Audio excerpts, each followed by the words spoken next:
Welcome to online पाठशाला. This is part 3 of our lecture series on triangles.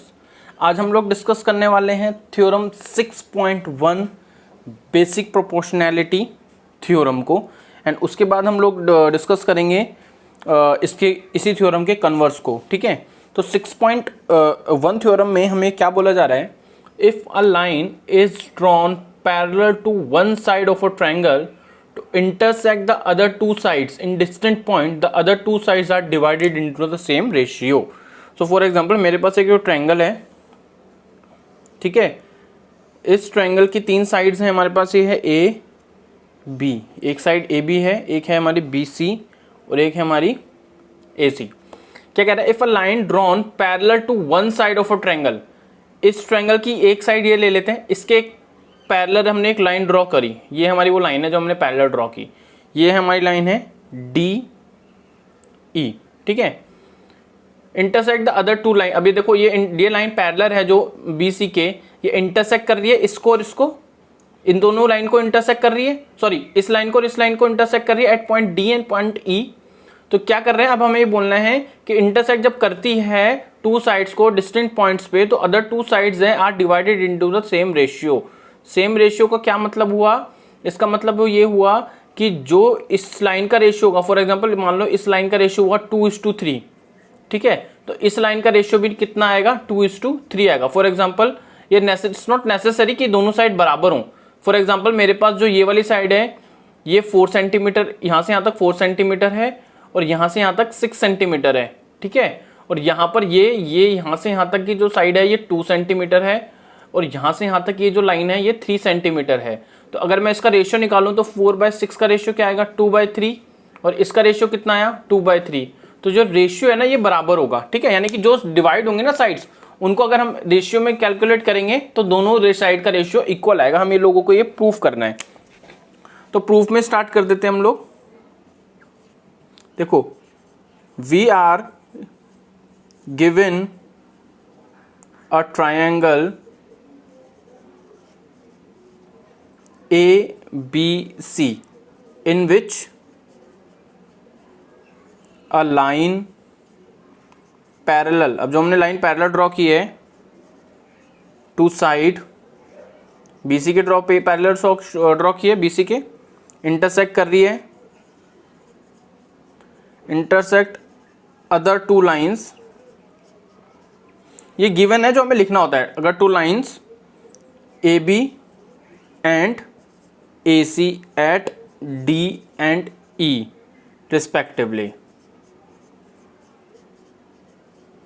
ठीक है, इन दोनों लाइन को इंटरसेक्ट कर रही है, ठीक है. हमें प्रूफ क्या करना है? टू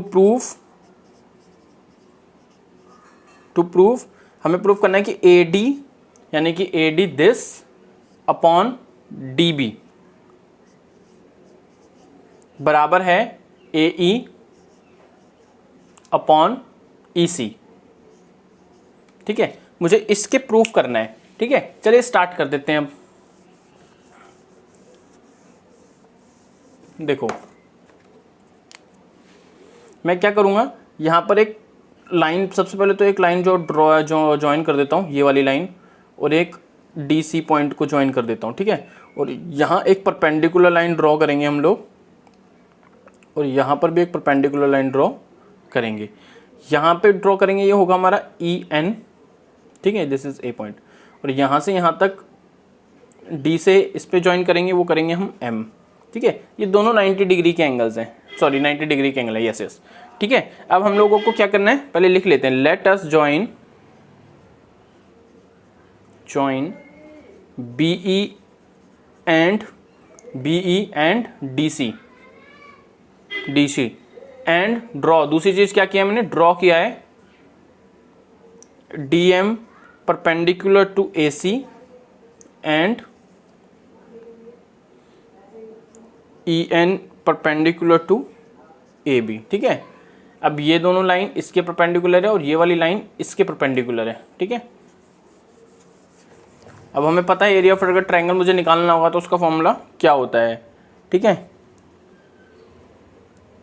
नाउ एरिया अगर मुझे निकालना हो, एरिया ऑफ ट्रायंगल हमने 9th क्लास में पढ़ा था ना, एरिया कैसे निकालते हैं। एरिया ट्रायंगल, कौन से ट्रायंगल की बात करें मेरी, ADE, ADE वो क्या होता है, half into base into altitude. Base कितना है, AD, ठीक है, AD is base into altitude कितना है, EN हो गया। ये मेरी फर्स्ट कंडीशन है, ठीक है। सिमिलरली इसी तरह एरिया BDE, इसका एरिया निकालना होगा तो उसके एरिया का फॉर्मूला क्या होगा, half into base into altitude. Base कितना है, DB इंटू एल्टीट्यूड कितना है, EN। ये मेरी हो गई कंडीशन 1, ठीक है। इसको रब कर देते हैं हम लोग। उसके बाद हम लोग करेंगे एरिया ट्रायंगल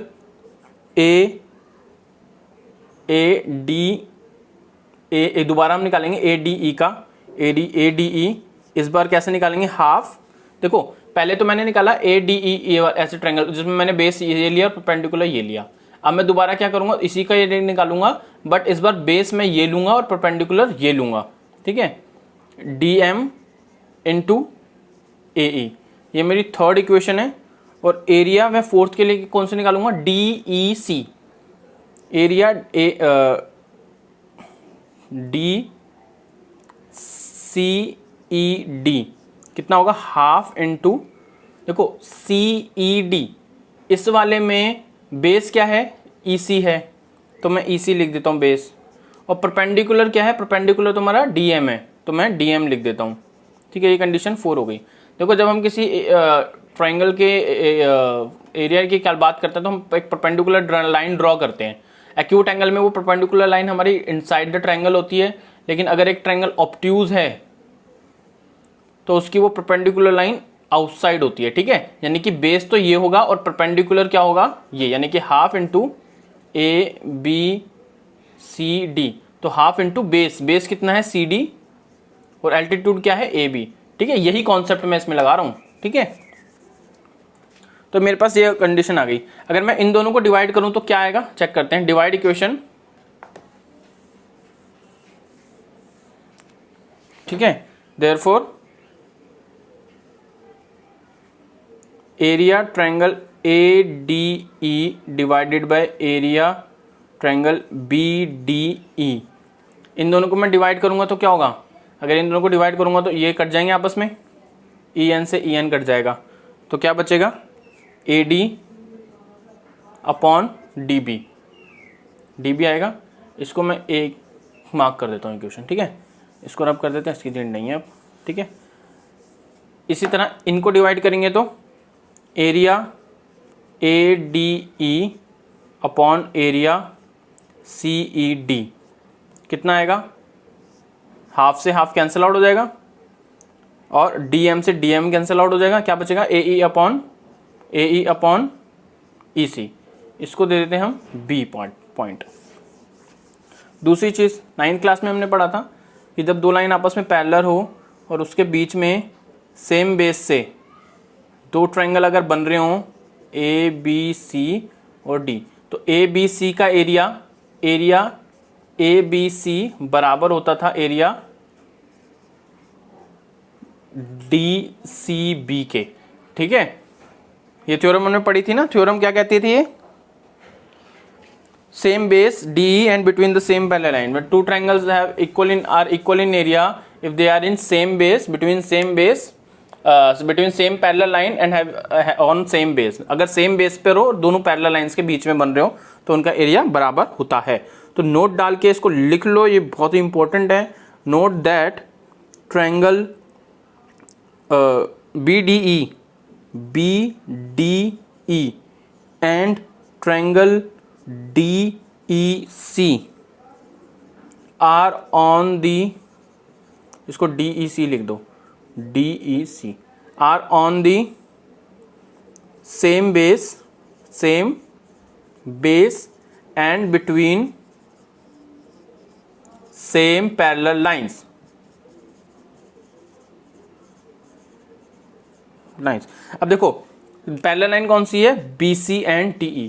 अब ये दोनों ट्रायंगल्स, ये जो ट्रायंगल मैंने लिखे हैं ये वाला और ये वाला, ये सेम पैरेलल लाइन के ऊपर है और सेम बेस पे है। बेस कौन सा लिया मैंने, DE लिया है, यानी कि ट्रायंगल DE, ऐसे मैं बता रहा हूँ, ऐसे, ठीक है, और एक ये ऐसे, ठीक है, ये दोनों के दोनों सेम पैरेलल लाइन के बीच में और सेम बेस पे है, ठीक है, तो इनका एरिया बराबर होगा। सो एरिया BDE बराबर है एरिया DEC के। इसको मैं दे देता हूँ C पार्ट, C दे देता हूँ इसको कंडीशन, ठीक है। तो from A, B and C, देखो एरिया ADE बराबर और ADE तो सेम है, न्यूमरेटर वैल्यू तो सेम है और डिनोमिनेटर वैल्यू भी सेम हो गई है ना। BDE बराबर है DEC के फ्रॉम थर्ड से। तो from first, second and third मैं कह सकता हूँ ना कि ये और ये दोनों बराबर हैं आपस में, यानी कि ये वाली वैल्यू और ये आपस में बराबर है, तो इनके इक्वल नंबर्स भी आपस में, इक्वल वैल्यूज भी आपस में एक दूसरे की इक्वल होंगी, ठीक है। यानी कि मैं ये कह सकता हूं from equation from A, B and C we have,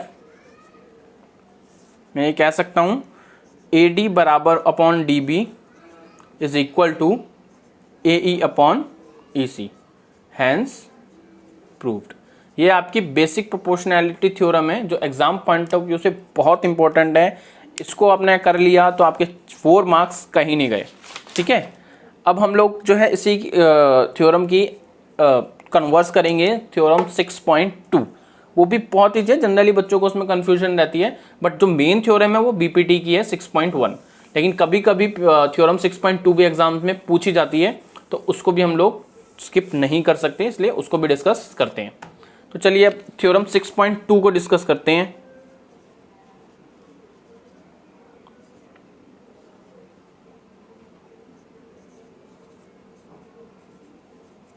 if a line divides any two sides of a triangle in the same ratio, then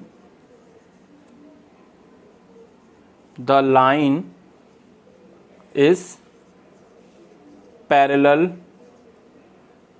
to the third side, ठीक है। तो हमें ये प्रूफ करना है कि वो एक दूसरे के पैरेलल होती हैं। इफ अ लाइन जो है डिवाइड करती है any two sides of a triangle in same ratio, then the line is parallel to the third side, तो वो थर्ड साइड के भी पैरेलल होगी, ठीक है। चलो इसको डिस्कस करते हैं। हमें ये प्रूफ करना है कि वो थर्ड साइड की भी पैरेलल होगी। तो मान लो मेरे पास एक ट्रायंगल है, ट्रायंगल का नाम है A, B एंड C, और एक मैं लाइन ले लेता हूं DE, और ये DE पैरेलल नहीं है, ये DE पैरेलल नहीं है BC के। मैं एक पैरेलल लाइन ड्रॉ कर देता हूं दिस, ठीक है। मैं कह रहा हूं ये पैरेलल है, ठीक है, लेकिन मैं क्या कह रहा हूं कि ये जो लाइन है ना, ये डिवाइड तो कर रही है AD upon DB is equal to AE upon EC, but ये पैरेलल नहीं है। मुझे प्रूफ करना है कि अगर ये रेशियो में इक्वल रेशियो में डिवाइड कर रही है तो पैरेलल भी होगी। मुझे ये प्रूफ करना है कि ये पैरेलल भी होगी।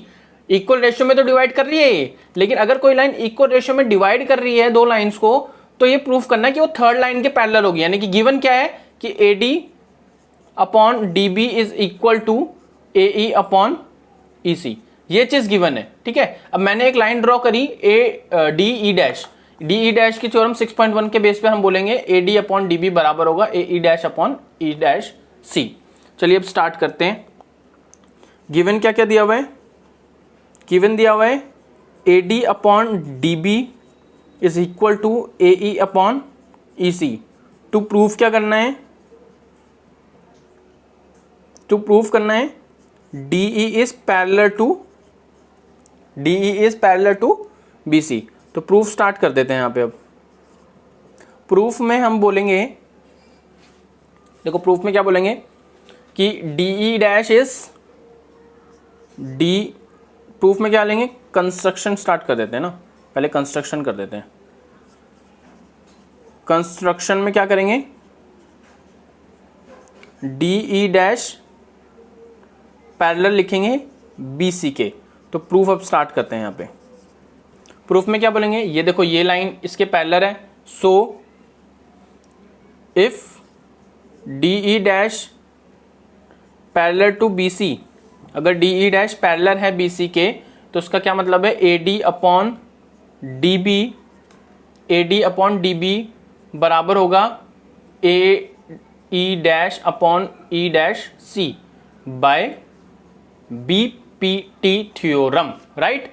अगर ये लाइन इसके पैरेलल है तो बीपीटी थ्योरम क्या कहती है कि अगर एक लाइन दूसरी लाइन के पैरेलल है तो उनकी बाकी की दो साइड्स का जो डिवाइड होती है सेम रेशियो में, यानी कि A D upon D B बराबर होगा A E dash upon E dash C. ये आ गया, ये मेरे पास फर्स्ट दिए हुई है ऑलरेडी, क्वेश्चन में गिवन है, ये सेकंड है। तो from first and second we have क्या होगा, A D upon D B बराबर है A E upon E C, और A D upon D B बराबर है A E dash upon E dash C. तो इसका क्या मतलब है, A E upon E C बराबर होगा A E dash upon E dash C, इसके बराबर होगा ये। चलो अब आगे करते हैं।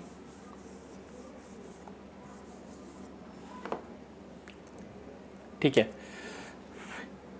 अब अगर मैं इसमें ना 1 ऐड कर दूं, नाउ ऐड 1, नाउ सीधा कर देते हैं, और इसको मैं लिख सकता हूं और ए ई अपॉन में ई डी, इसमें क्या कर सकता हूं मैं, ए ई अपॉन ई सी में प्लस कर दूं 1, और वही चीज मैं इक्वल टू के इस साइड भी करूंगा, +1 करूंगा, तो क्या आएगा वो देखते हैं। इसको देखते हैं, इसका एलसीएम लेंगे तो क्या आएगा, E C A E plus E C equal to, और यहाँ पे एलसीएम लेंगे तो E dash C upon A E dash plus E dash C. क्या आएगा, मेरे पास क्या फिगर थी, ये ट्रायंगल था, ये A B C, this is what D E, और एक मैंने ई डैश ये ओपन किया था। अब ए ई अपॉन ई सी क्या होगा, A E plus E C, A E plus E सी क्या होगा, ए सी अपॉन ई सी आ गया, equal to A E dash plus E dash C क्या होगा, ए सी अपॉन ई डैश सी। अब इसमें मान लो मैं कह रहा हूं कि मेरे पास एक नंबर है 5, वो इक्वल टू 5 है, अगर मैं उसको दो अलग अलग नंबर से डिवाइड कर रहा हूं तो क्या पॉसिबल है कि ये दोनों बराबर होंगे। फॉर एग्जाम्पल मैं इसको 2 से डिवाइड कर रहा हूं और यहाँ पे इसको मैं 3 से डिवाइड कर रहा हूं, तो क्या इनका आंसर सेम आएगा, नहीं आएगा। सिर्फ उस कंडीशन में दोनों का आंसर सेम आएगा जब डिनोमिनेटर की वैल्यू सेम हो, ठीक है ना। इसको कुछ भी सॉल्व करो तो डिनोमिनेटर की वैल्यू सेम आएगी, न्यूमरेटर तो ऑलरेडी इक्वल है। सो AC, so you can see that E and E dash must coincide, so DE, अब E डैश और E तो एक ही है ना, सो इसका मतलब क्या है, DE पैरेलल है BC के, हैंस प्रूव्ड। यहाँ पे हम लोगों ने theorem 6.2 which is also very important theorem for 6th chapter triangle के लिए। तो अब हमने दोनों थ्योरम्स को सीख लिया है, घर पे इसको प्रैक्टिस करेंगे, 1 या 2 बार इसको प्रैक्टिस करेंगे तो ये अच्छे से आ जाएगी। वीडियो को अगर दोबारा देखना चाहते हैं तो दोबारा देखिए, कॉन्सेप्ट और क्लियर होगा। पढ़ते रहिए, दोस्तों के साथ इसको शेयर कीजिए, बिकॉज ये एग्ज़ाम में ज़रूर आती है। मैं चाहूँगा कि ज़्यादा से ज़्यादा बच्चे इस वीडियो को देखें और अपने आप को इस थ्योरम में बेटर कर सकें। चैनल को सब्सक्राइब कीजिए, लाइक कीजिए, दोस्तों के साथ शेयर कीजिए, कमेंट करना ना भूलिए। अगर चाहें तो टेलीग्राम पे भी मुझे ज्वाइन कर सकते हैं, डिस्क्रिप्शन में मैंने उसका लिंक आपको दिया हुआ है। Thank you.